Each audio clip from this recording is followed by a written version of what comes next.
Bueno, buenas tardes. Hoy vamos a tener clase de ciudadanía universitaria en un día particular, en el Día de la Mujer. Así que gracias a todos por venir. Los que están en la puerta les recomiendo que entren y se sienten rápido. Lo ideal sería que tengan algo para tomar nota, ¿sí? El lunes vamos a hacer una actividad práctica sobre ciudadanía universitaria y sería importante que hagan registro de algunas de las fechas que encuentren acá. Van a ver que hay una gran cantidad, ¿sí? Lo importante no es todas, es aquellas que a ustedes les llamen la atención o crean que pueden ser interesantes para participar de esta actividad de ciudadanía importante, de ciudadanía universitaria. Es decir, van a ver que hay una gran cantidad, ¿sí? Pasame la primera video. Con nosotros hoy está la Magíster en Ciencia y Filosofía Política, Alfonsina Guardia, que es una docente con una amplia trayectoria en la universidad, ha sido exdirectora de LIA, algunos tal vez que hayan cursado la han visto con su gran personalidad y gusto por la educación. Como ven, tiene un amplio currículum, es directora de varios grupos de investigación y bueno, ya hace un par de años, junto con Juanjo Escujuri, que también es profesor, que él empezó a darnos esta clase de ciudadanía y ahora la hemos invitado a Alfonsina. Van a dar una clase muy interesante sobre la historia de la universidad y de las facultades.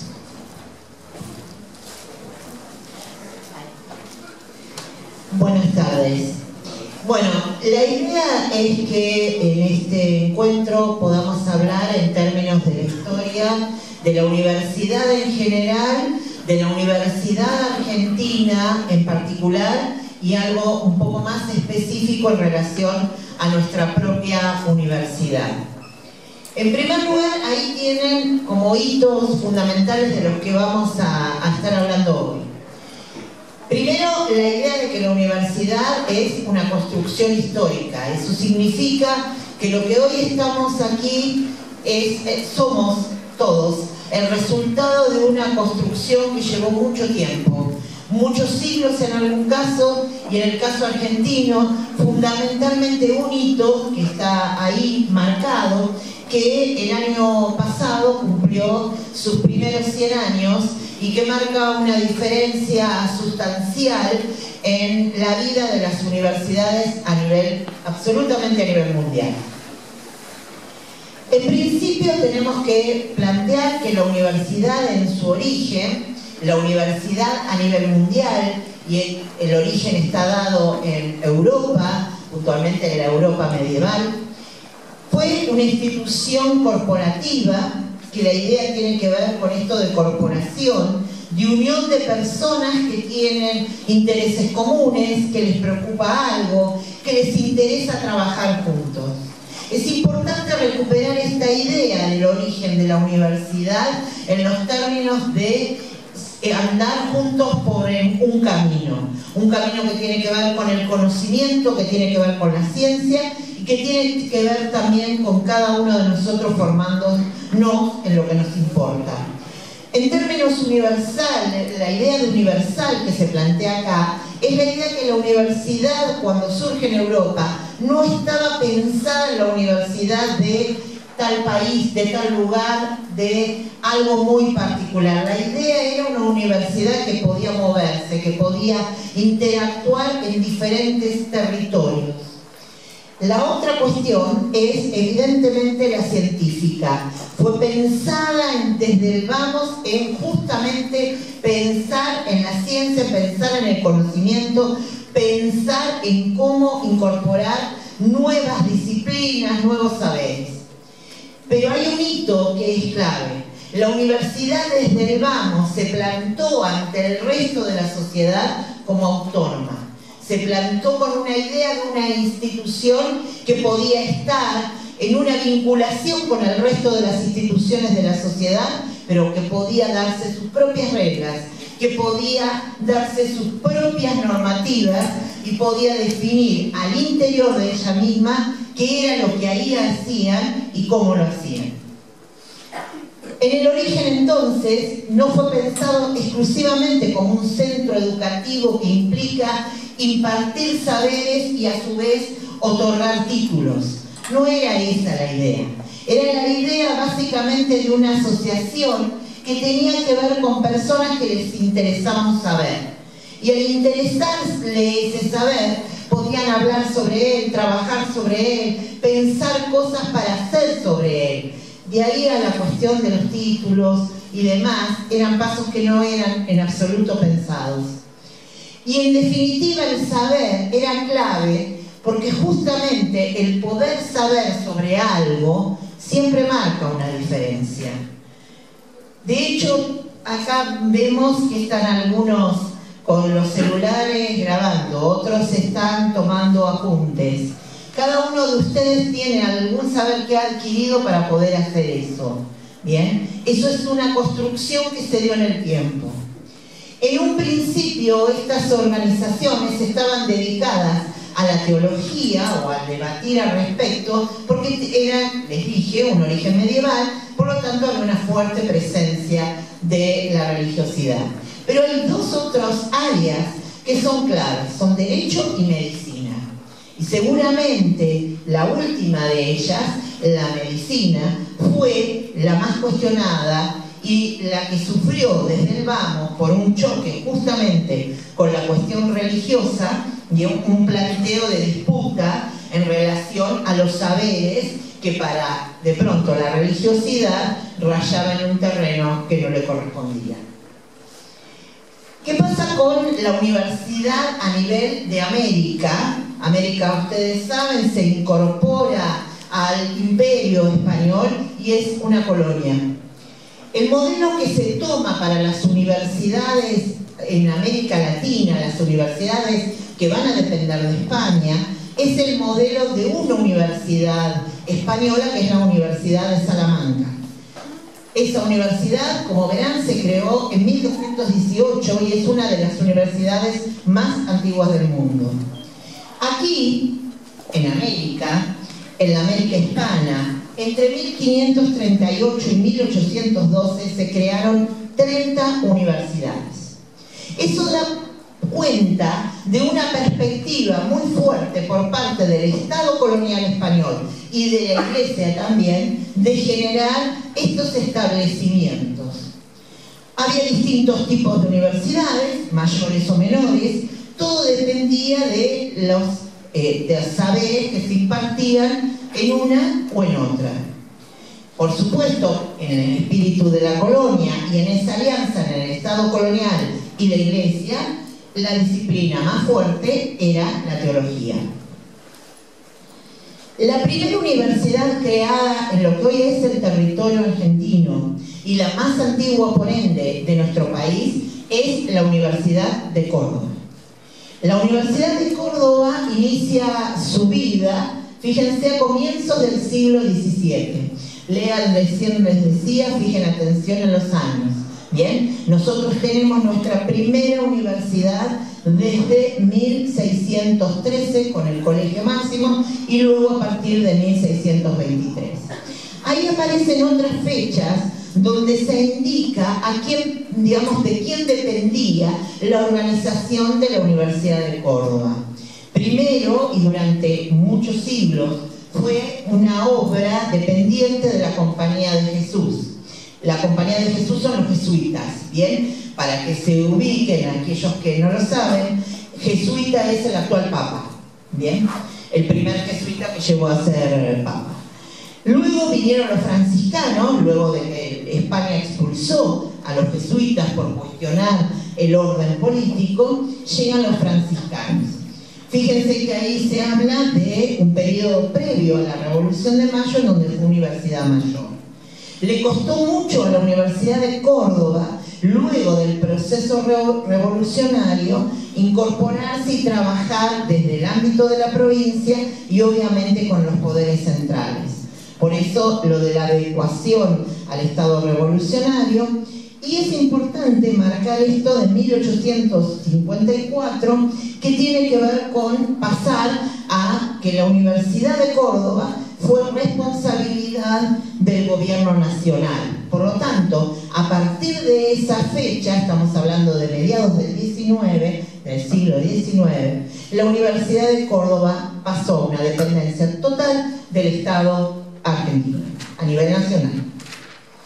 Esa universidad, que fue la más importante durante mucho tiempo y estuvo prácticamente en soledad, aparecen otras universidades. La Universidad de Buenos Aires ya fue creada luego del proceso revolucionario, digamos. O sea, nos queda una sola universidad fundada en los tiempos de la colonia, ¿bien? Y luego la Universidad de Buenos Aires, que ya es en época independiente, ¿bien? Eso también marca una pauta de cómo se va a mover esta universidad, digamos. La Universidad de Córdoba tiene toda una tradición colonial, religiosa, con presencia fuerte de órdenes religiosas, y la Universidad de Buenos Aires no, ya nace desde una perspectiva totalmente distinta, ¿bien? Nace hacia el 1800, desde 1821, y de ahí en más es una universidad que tiene una fuerte presencia política. ¿Por qué? Porque es una universidad que forma profesionales que directamente interactúan en el espacio público de lo que tiene que ver las actividades políticas. Vamos ahora a ver el tema, o uno de los temas más importantes que tuvieron que ver en la historia de nuestra universidad y que lo colocamos en uno de los ítems al comienzo, que es lo que se llama reforma universitaria. La reforma universitaria, que el año pasado cumplió 100 años, es un proceso absolutamente único que se originó en la Universidad de Córdoba. En esa Universidad de Córdoba inicia un proceso de conflicto y de tensión en medicina, puntualmente en el área de dependencia del Hospital de Clínicas, con una reivindicación, una búsqueda de nuevas formas de entender el vínculo entre los estudiantes y los docentes, entre quienes gobiernan la universidad, desde el sector de medicina, de la carrera de medicina. ¿Por qué ahí se dice que hay círculos y élite en disputa y el carácter familiar es cerrado? De eso hablamos cuando hablamos de cómo era la Universidad de Córdoba antes de la reforma. Un mundo cerrado, muy vinculado a familias tradicionales que eran en general las que incluso habían accedido obviamente a títulos universitarios y oportunamente también detentaban las cátedras. Por lo tanto, había poco espíritu de renovación y de poder incorporar incluso nuevos saberes. En los últimos tiempos se había producido en el ámbito de Córdoba y de la propia universidad un crecimiento muy fuerte de gente que venía a estudiar del interior del país, y muchos de ellos no pertenecían, por ende, ni a las familias tradicionales cordobesas ni a ningún sector de la élite. Quiero aclarar algo puntual que me parece importante en una vinculación con la reforma. Hacia fines del siglo XIX, nuestro país vivió un hito educativo que fue realmente significativo, que tuvo que ver con lo que se denomina, porque así es, la Ley 1420. La Ley 1420 fue la ley que definió que la educación primaria iba a ser obligatoria, gratuita y laica, y le permitió, en especial al sector inmigratorio que tanto había llegado a vivir a nuestro país, que de pronto esos inmigrantes que no habían aprendido a leer ni escribir enviaran o pudieran enviar a sus hijos a la escuela, no pagar por ello, recibir una educación que además era obligatoria en términos de las primeras letras y las operaciones, y luego que además fuera laica. Quiero plantear esta idea de la separación con la Iglesia, con todo lo que tiene que ver con esa impronta que era muy fuerte hasta ese tiempo, hasta fines del siglo XIX. ¿Bien? ¿Por qué? Quiero encontrar un hilo conductor entre esa Ley 1420 y la reforma universitaria de pocas décadas después. porque quienes van en gran medida a producir el fenómeno de la reforma universitaria son herederos de la 1420. Bien, muchos de ellos son aquellos que pudieron ir a la escuela, porque la escuela se hizo gratuita, obligatoria y laica. El manifiesto liminar que se dice ahí es el manifiesto de la Federación Universitaria Cordobesa. Es el manifiesto que da origen a la reforma, que corona en palabras un espíritu que tiene que ver con cambiar el orden establecido en la universidad hasta esos momentos. Ese manifiesto liminar es un manifiesto que habla de revolución, habla de rebeldía, y básicamente quiero que recuerden algo muy fuerte de esa reforma. La reforma universitaria que hace que ustedes y nosotros, los que estamos circunstancialmente de este lado, porque hoy somos docentes, en realidad estamos muchos de nosotros acá por esos grupos de estudiantes del 18 que lograron hacer una universidad distinta. Pero básicamente es la idea de pensar que la reforma es un movimiento de estudiantes, es un movimiento de juventud, es un movimiento de personas que quieren cambiar el orden porque no toleran que ese espacio donde se están formando sigue existiendo de una manera casi muy parecida a los orígenes, digamos, que no hubiera cambios durante tanto tiempo. Cuando se habla de autonomía, cogobierno, concursos, investigación, extensión, de lo que estamos hablando es de cuestiones que se pusieron por primera vez en tensión, en discusión, en instalación, gracias al movimiento reformista. ¿Quiénes gobernaban la universidad antes del movimiento reformista? Los docentes. Solamente los docentes gobernaban la universidad. No gobernaban ni los estudiantes, ni los graduados, y no había ningún tipo de participación. El docente era el que gobernaba y además era obviamente la autoridad en el aula.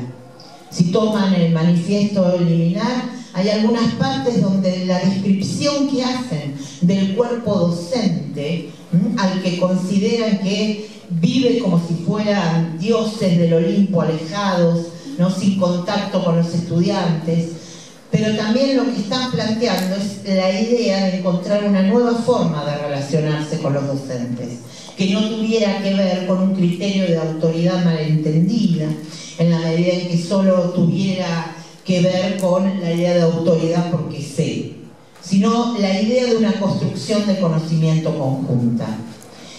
Cuando hablamos de gobierno, no solo de los docentes, sino de la posibilidad de la incorporación de estudiantes y graduados, estamos hablando de lo que hoy se llama cogobierno. Y en los últimos tiempos ha logrado incorporar también a otra figura que son los trabajadores universitarios. Cuando ustedes en pocos meses voten a un centro de estudiantes, cuando voten luego a los órganos de gobierno de la facultad y de la universidad, ustedes realmente van a entender por qué también este taller se llama Ciudadanía Universitaria. Y ese derecho de votar, de participar en el gobierno, de tomar decisiones, de definir y discutir la toma de decisiones, fue por este grupo importante de estudiantes del 18. Concursos. Los docentes hasta el 18 venían incorporados por amiguismo, familiaridad, otras formas. Desde el 18 empieza una modalidad que tiene que ver con que el docente ingresa a la universidad por un concurso, que es como un examen. Es un examen.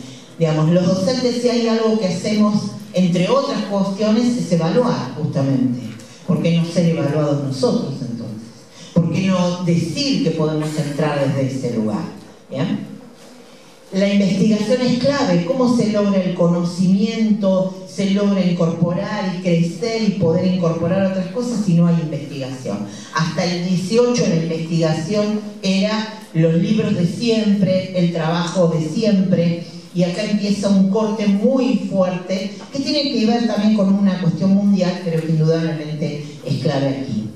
Y la extensión es algo fundamental en la medida en que es entender que la universidad es una institución que responde a una sociedad. Nosotros somos parte de esa sociedad, no somos un grupo ajeno a la sociedad. Pero hasta el 18, la universidad era entendida o se entendía a sí misma como una suerte de isla dentro de la sociedad a la cual se le debía consultar.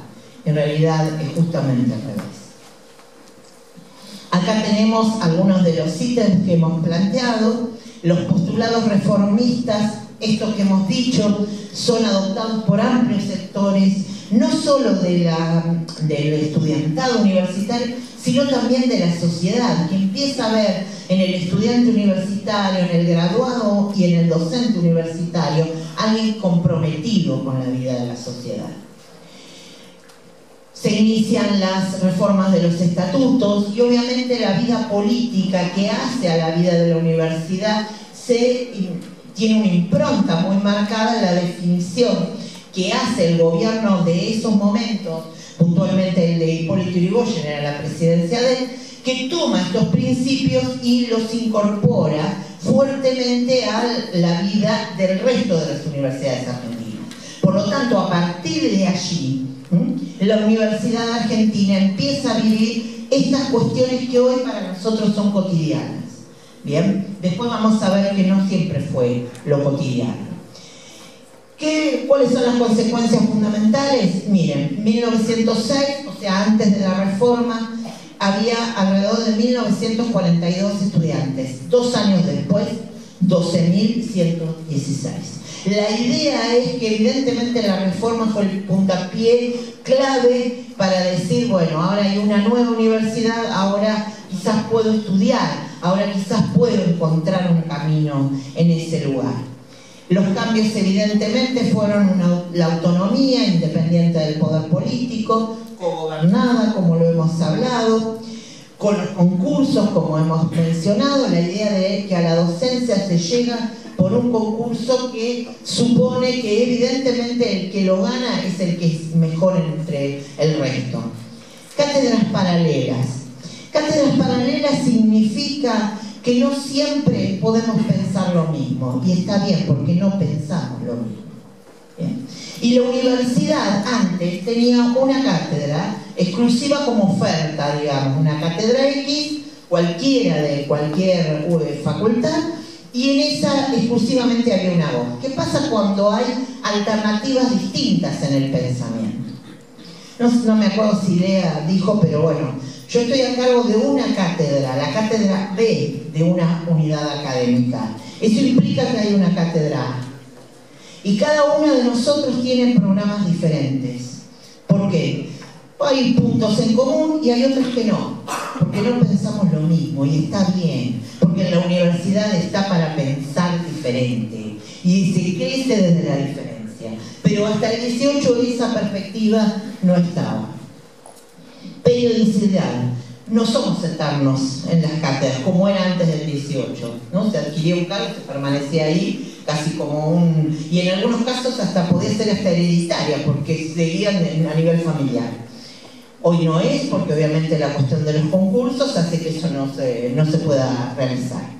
Función de investigación, como dijimos, generar conocimiento, recrear el conocimiento, y la función de extensión, que como dijimos es esta idea del compromiso social entre la universidad y la sociedad. Hay una lenta renovación del profesorado universitario a partir del 18, no significa, el incremento de matrícula estudiantil no fue exactamente igual en la docencia. Por lo tanto, fue difícil este proceso porque hay que vencer estructuras cuando esas estructuras llevan siglos. Por eso, para entrar a quebrar esta situación, se contrataron docentes en el exterior. Muchos vinieron a tomar los concursos, por ejemplo, y otros vinieron a iniciar un proceso de reforma dentro de algunas cátedras. Se modificaron los planes de estudio, se modificó la investigación científica, empezaron institutos de investigación. En el término de extensión, se incorporó a los estatutos como tarea central. Hay un hito a nivel de las fechas que es en 1923, la radio de la Universidad Nacional de La Plata es la primera universidad que tiene un medio de comunicación propio. Piensen en la época, hoy todavía escuchamos radio, pero en esa época era el mayor medio de comunicación, especialmente en quien todos podían escuchar, digamos, el diario o los diarios eran otro ámbito, pero obviamente no todo el mundo, a pesar de la 1420, sabía leer y escribir. Entonces la radio llegaba absolutamente a todos. Cuando la Universidad de La Plata traía algún profesor invitado para estos concursos o para dar charlas o para iniciar una tarea de investigación, lo llevaba a la radio.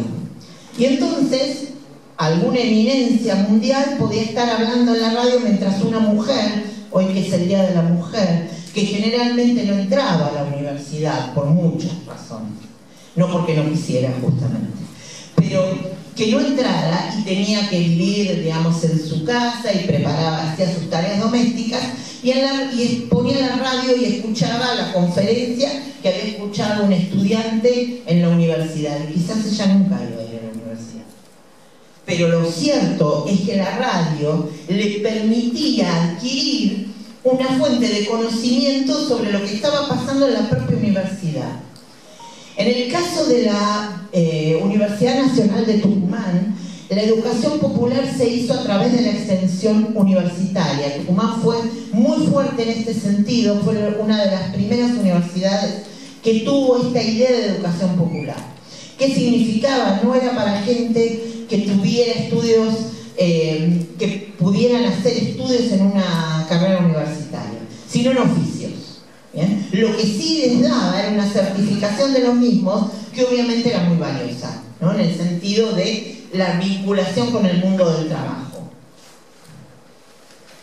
Yo les dije que esto funcionó, que la reforma avanzaba, que todo esto venía bien hasta que vino el primer golpe militar.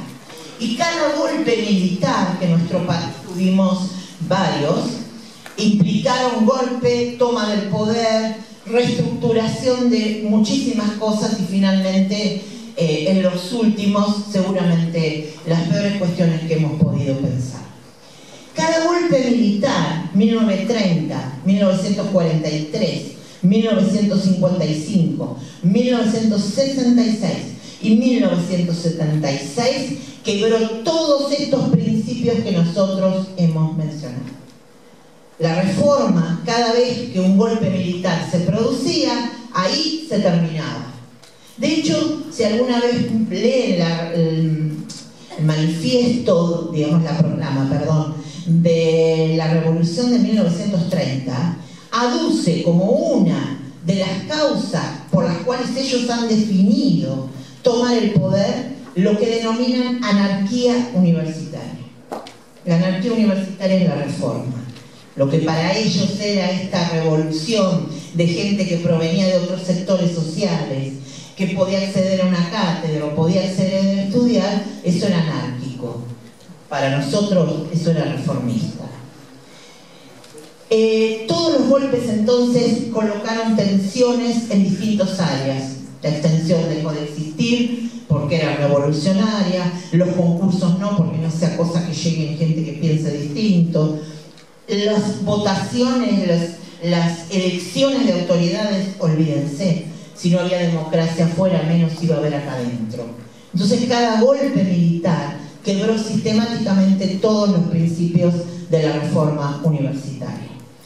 Cuando en la década del 40 accede al poder el peronismo, va a plantear especialmente una ley de organización de las universidades, de las cuales nos interesa pensar en esta idea de, digamos, no a la autonomía universitaria, pero sí hay una cuestión que tiene que ver con la posibilidad de los docentes con dedicación exclusiva. El peronismo coloca este hito en la exclusividad de la docencia.